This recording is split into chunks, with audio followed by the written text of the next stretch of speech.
guys yung viral ngayon dito sa bayan ng Tinawan City, Batangas, tinamaan ng buhawi. Panoorin nyo po.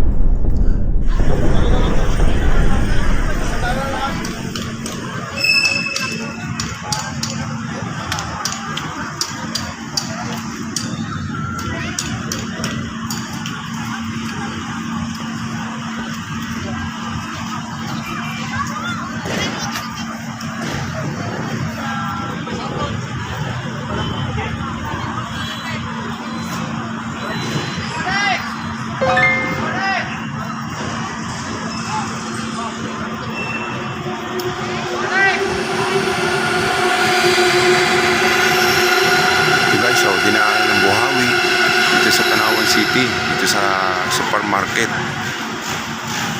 Ayan, nag-iba ang mga tindahan. So, ngayon, i-repair guys yung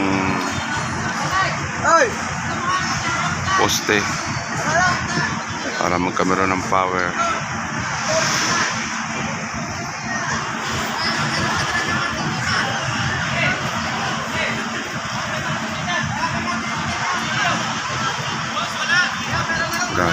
Pasensya na kayo guys, medyo madilim lang.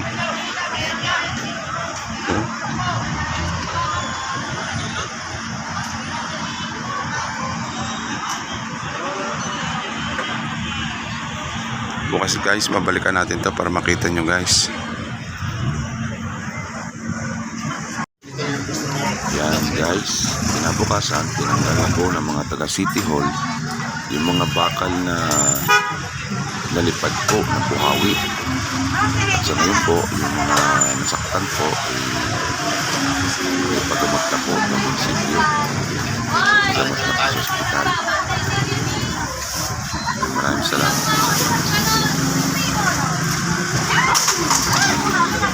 Yan po ay patuloy na pong inaayos po ng taga City Hall.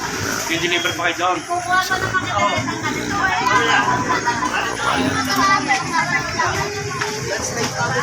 po sa gilid po ng Pagkurimon. Ayan, ang lugar na yan. Yung mga tindahan ng mga kakanin, buko, mga goto, yan, nandiyan po lahat yan. Hanggang dito na lang po. Thank you for watching. God bless. Bye-bye.